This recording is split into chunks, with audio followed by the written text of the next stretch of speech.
Famille, sortez au... Le Burkina Faso est considéré comme le pays le plus dangereux de l'Afrique de l'Ouest. Et oui, selon un député du Parlement européen. Partagez ça dans tous les coins afin que ça arrive chez nos autorités de l'AES. On écoute attentivement cette vidéo-là.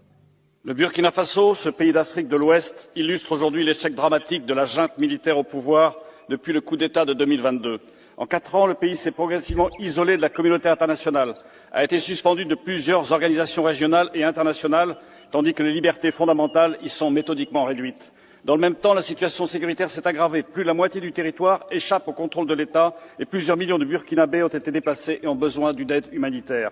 Après plus de 10 ans de lutte contre le terrorisme, avec l'appui de la France et de l'Europe, coupé de ses anciens partenaires, le Burkina Faso sombre dans le chaos. Il est devenu un sanctuaire pour les groupes islamistes terroristes et la criminalité organisée, faisant peser une menace croissante sur ses pays voisins, les plus dynamiques économiquement de la région, Côte d'Ivoire, Ghana, Togo ou Bénin. Cette résolution a raison de rappeler au soutien de la société civile et des acteurs humanitaires. Mais nous devons aussi assumer une responsabilité stratégique, renforcer notre soutien aux États voisins qui constituent aujourd'hui la première ligne de défense contre la déstabilisation de toute l'Afrique de l'Ouest. Car quand l'Afrique de l'Ouest vacille, c'est l'Europe qui va vaciller. Famille, vous avez entendu. Il a dit ici, si l'Afrique de l'Ouest va mal, c'est que c'est l'Europe qui va mal. Est-ce que vous avez compris? Maintenant, le Burkina Faso est une menace. Pourquoi il dit ça? Parce qu'aujourd'hui, IB est en train de nous réveiller, nous tous. IB est en train de montrer à tous les Africains qu'ils peuvent bel et bien avancer sans le soutien de l'Europe.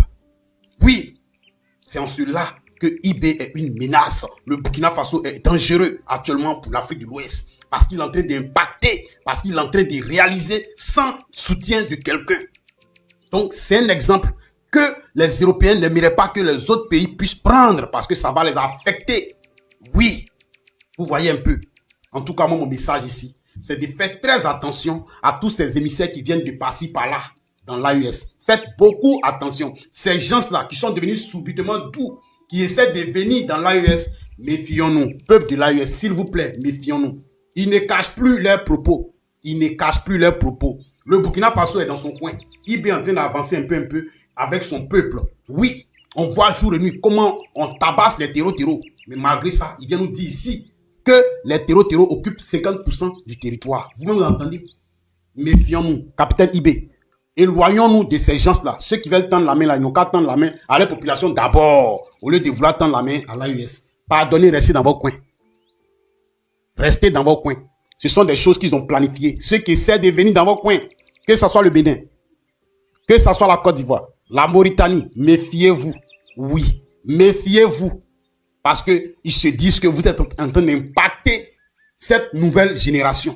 Vous êtes en train d'impacter les autres pays. Donc, du coup, vous êtes une menace pour eux. Et si ça va mal pour eux, pour ces différents pays, eux aussi, ça va mal chez eux. Parce qu'ils ont besoin de ces pays-là pour avancer. C'est de ça qu'il s'agit ici, famille. Partagez la vidéo là, ça va arriver chez nos dirigeants de l'AES. Oui, partagez ça dans tous les coins. Le capitaine Ibrahim Traoré ne joue pas.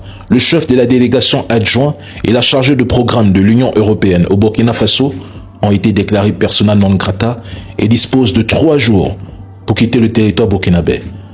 Vous pensez vraiment que le capitaine Ibrahim Traoré joue? Ces mêmes Européens, incapables de gérer leur propre crise, se permettent de pondre un réquisitoire au Parlement contre un pays en guerre totale contre les terreaux. Ils ont adopté une résolution visant le gouvernement burkinabé.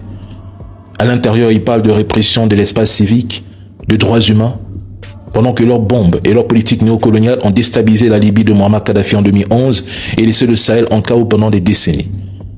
Ils ne s'occupent même pas de l'Ukraine, où des personnes sont mobilisées de force pour combattre la Russie, où des accusations d'abus et de violation des droits humains ont été formulées contre le gouvernement Zelensky. Et pire, où la corruption a atteint un niveau inédit. Non, ça ne les intéresse pas. C'est le Burkina Faso qui choisissent de viser en multipliant les critiques et les résolutions à son encontre. Mais je pense que le message est clair. Le Burkina Faso ne tolère plus les ingérences, les leçons de morale et les rapports bidons qui servent de prétexte à la déstabilisation. Ceux qui disent que le Burkina Faso ne devrait pas rompre ses relations diplomatiques avec la France sont soit naïfs, soit complices de la narrative occidentale. Tu ne peux pas gagner les terreaux si tu laisses sur ton sol des ambassades, des ONG et des conseillers qui renseignent l'ennemi, financent des dissidents ou prépare des coups d'État. Leurs médias attaquent quotidiennement Ibrahim Traoré, amplifient les fausses infos sur les massacres, minimisent les victoires burkinabais et préparent l'opinion à une intervention humanitaire.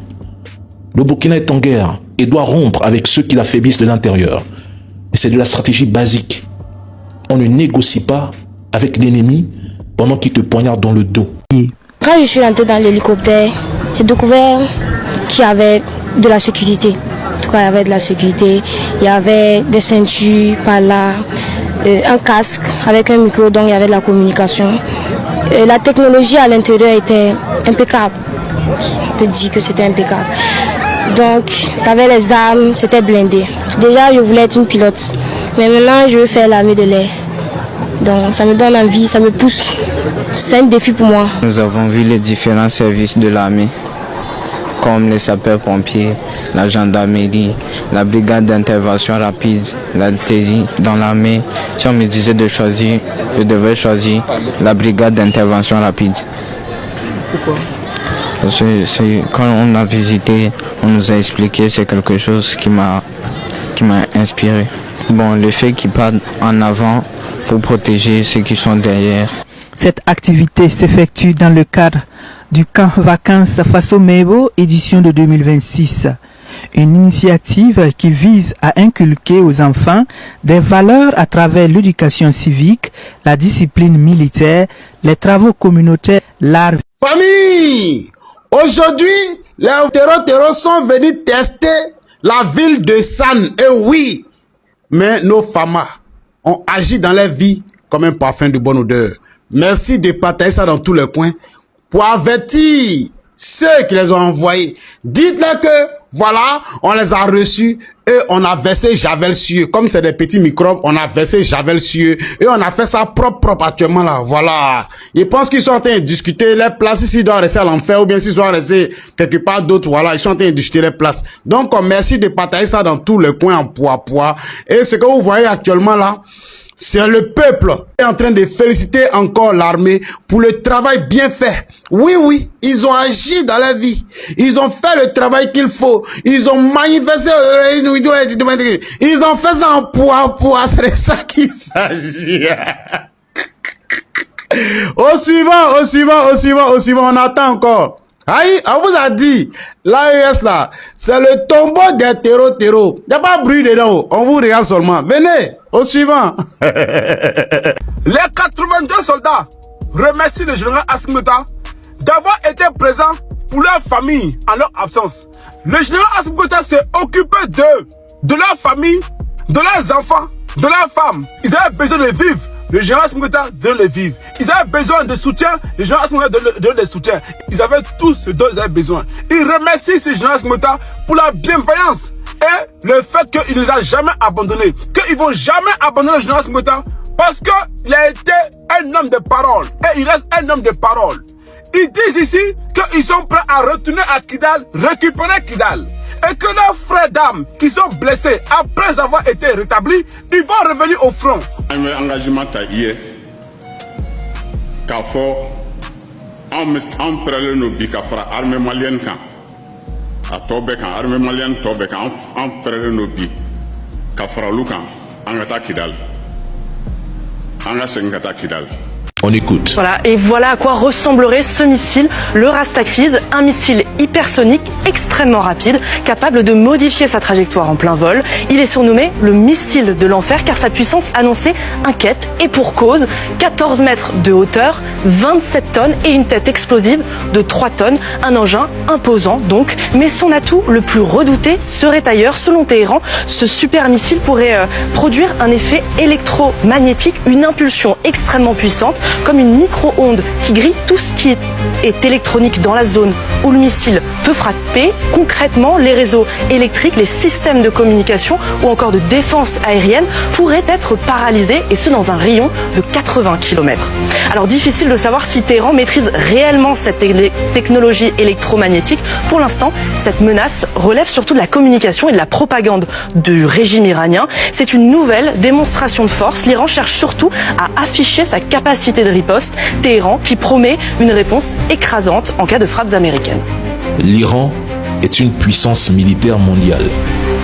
Ce missile serait capable de perturber, voire de détruire, des équipements électroniques, des réseaux électriques, des systèmes de défense, ainsi que des moyens de communication dans un rayon de 80 km.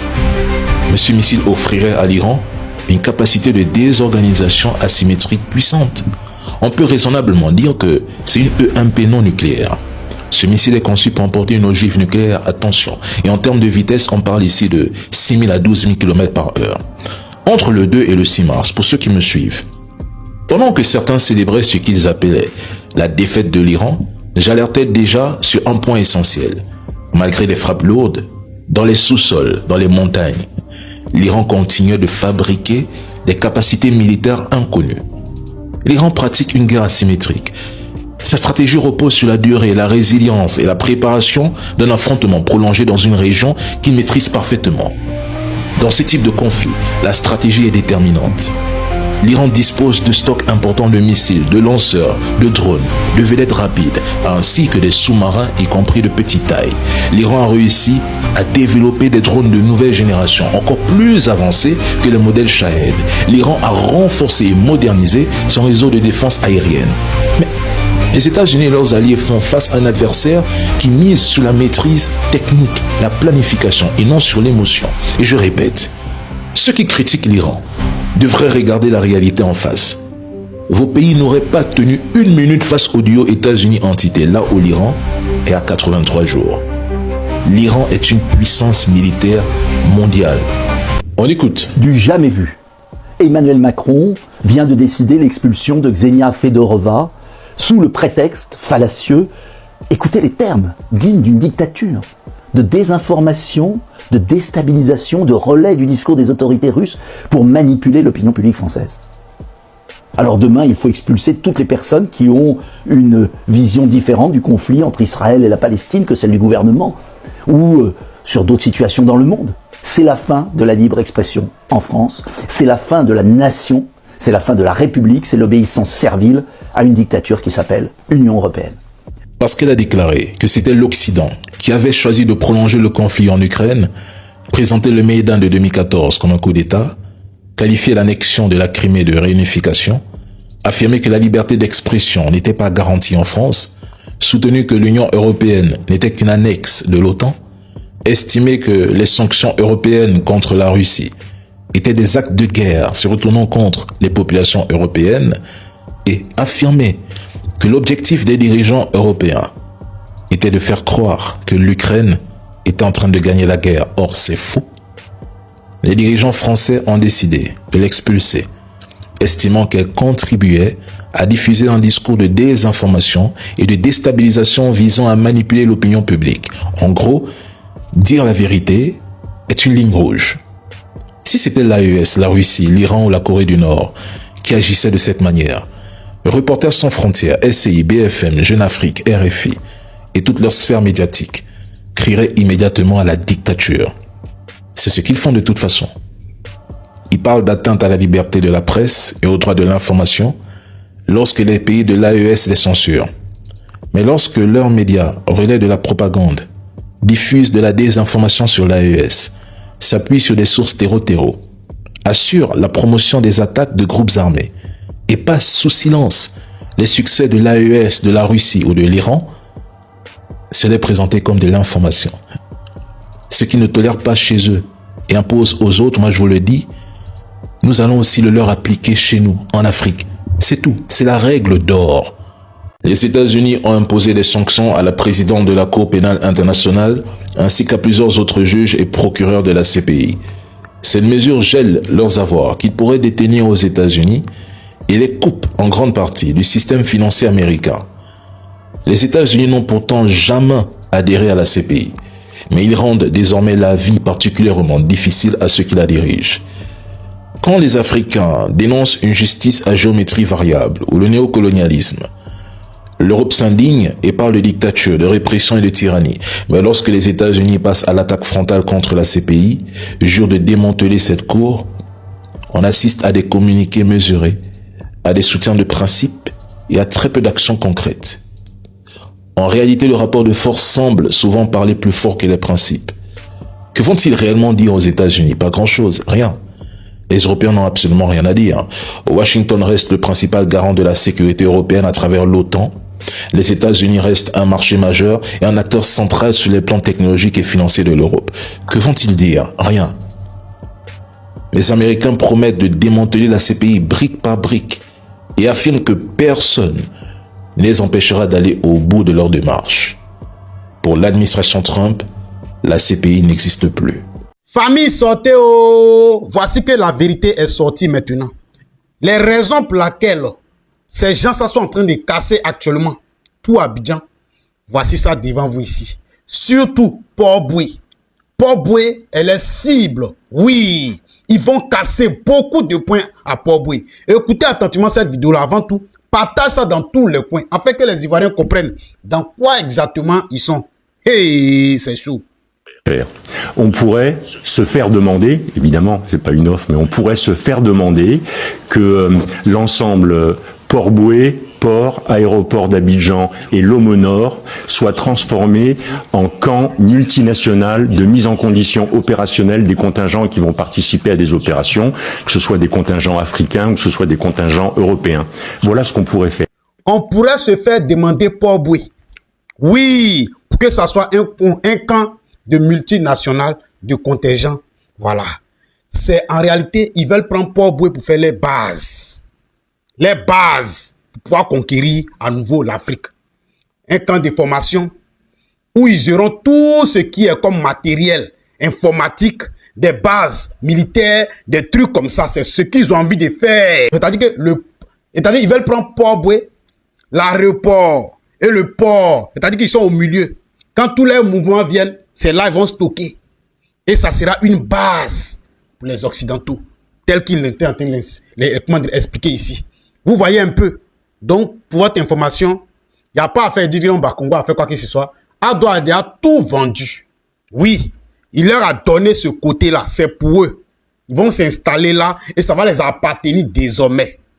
Oui, où ils vont planifier toutes les opérations en Afrique ici. Les militaires seront là. Une base. C'est-à-dire que si c'est informatique, je dis, hein, je ne sais pas comment je vais expliquer, mais peut-être que vous avez compris. Une base spéciale.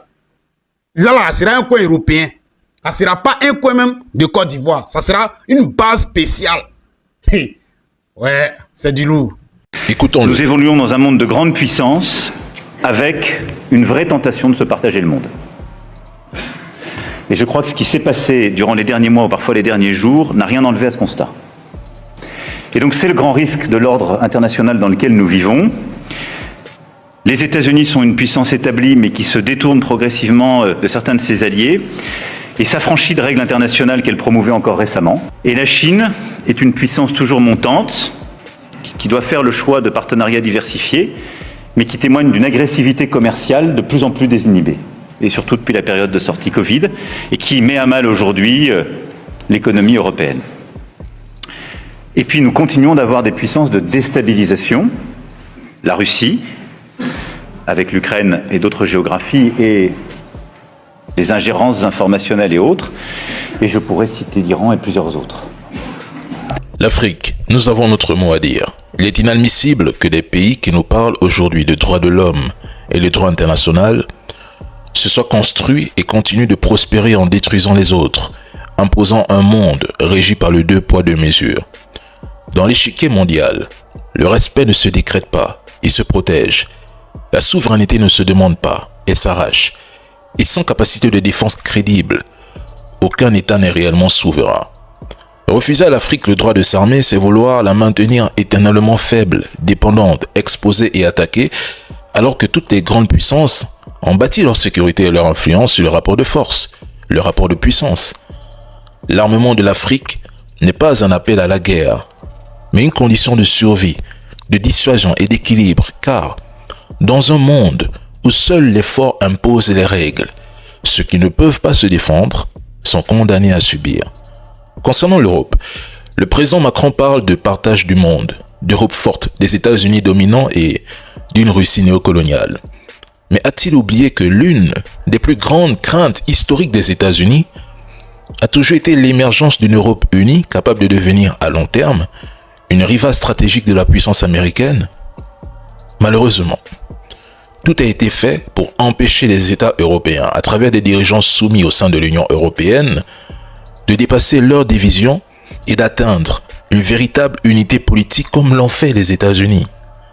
L'intégration européenne s'est transformée en outil de mise sous tutelle, faisant de l'Europe un protectorat déguisé de Washington. Résultat, l'Europe a échoué et sera marginalisée pendant des décennies.